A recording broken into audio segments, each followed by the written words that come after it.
મારું નામ હરિકૃષ્ણ પરસોત્તમભાઈ પટેલ છે અને રોકડિયા હનુમાનજી મંદિરનો મુખ્ય વહીવટકર્તા તરીકે ફરજ બજાવું છું. આવતીકાલે ચૈત્ર સુદ પૂનમ હનુમાન જયંતિ, ઘણા વર્ષો બાદ આ હનુમાન જયંતિ શનિવાર આવી રહી છે, જેથી કરીને ભક્તોમાં ખૂબ ઉત્સાહ અનેરો છે.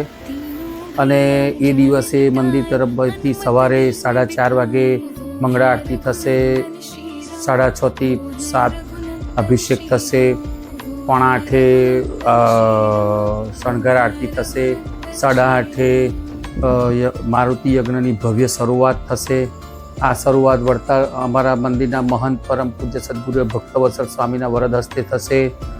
બપોરે 12:30 વાગે અન્નકૂટની આરતી થશે અને સાંજે 6 વાગે વડતાલ લક્ષ્મીનારાયણ દેવ પીઠાધીશ્વર પરમ પૂજ્ય ધર્મધુરંધર 1000 આચાર્ય શ્રી રાકેશ પ્રસાદજી મહારાજ તથા વડતાલ મંદિરના વરિષ્ઠ સંતોની હાજરીમાં યજ્ઞની પૂર્ણાહુતિ થશે. આશીર્વાદ વચન અપાશે.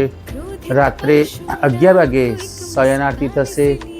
સવારથી સાંજ સુધી, જ્યાં સુધી મંદિરના દર્શન ખુલ્લા છે ત્યાં સુધી મંદિર તરફથી ખમણ અને બુંદીનો પ્રસાદ અવિરતપણે વહેંચવામાં આવશે. આજે આ ચેનલના માધ્યમથી આણંદની આજુબાજુની સર્વ ધર્મપ્રેમી જનતાને અપીલ કરું છું કે આવતીકાલે શનિવારને દિવસે હનુમાન જયંતિ દિવસે અવશ્ય આવી દર્શન કરી અને દાદાના રાજીપાનો કૃતાર્થ બનજો. જય શ્રી સ્વામિનારાયણ.